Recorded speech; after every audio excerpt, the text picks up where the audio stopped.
I want to share with you a story that happened in 1297. And it was the Battle of Stirling Bridge. And that many of you can recognize the movie Braveheart there. It was popularized. I'm curious, how many of you have not seen the movie Braveheart? Just a very few. So let me set this up. Even though most of you have, it'll help you appreciate this scene more. So William Wallace is a Scottish commoner. At least in the movie, he was a Scottish commoner. And he animated the commoners to fight for freedom. So the scene you're about to see is when this pathetic, as you can see, ragtag army of herders and sheep herders and farmers are facing this overwhelming sea of heavily armed British soldiers. They're being asked to walk into their slaughter, basically. But the key is, see these two guys there? This is our army. They're being asked to do that by, air quote, leaders that they have no emotional bond with. The Scottish nobles were all about themselves, not about the people. And so basically, they're asking them to do work which will be fatal, let alone not pleasant. And along comes William Wallace, played by Mel Gibson, with his awesome face paint. And notice how he communicates a compelling why. Notice how he does that.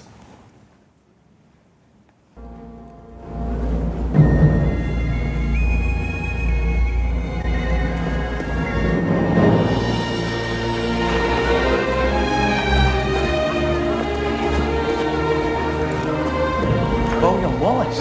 Can't be. We'll call it up.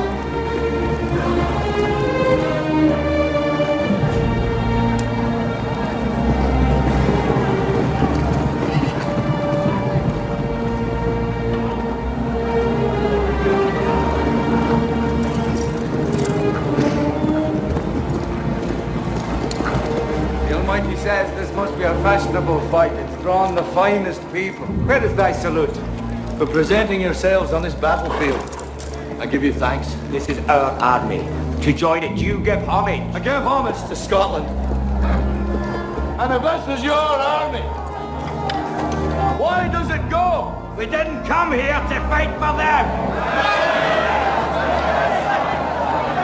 Oh, the English are too many.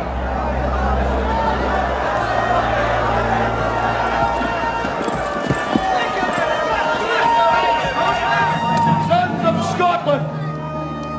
I am William Wallace. William Wallace is 7 feet tall. Yes, I've heard. Kills men by the hundred. And if he were here, he'd consume the English with fireballs from his eyes and bolts of lightning from his arse. I am William Wallace. And I see a whole army of my countrymen here in defiance of tyranny. You've come to fight as free men. And free men you are. What will you do without freedom? Will you fight? Fight against that? No. We will run. And we will live. Aye. Fight and you may die. Run and you'll live. At least a while. And dying in your beds many years from now, would you be willing to trade all the days from this day to that for one chance, just one chance, to come back here and tell our enemies that they may take our lives, but they'll never take our freedom?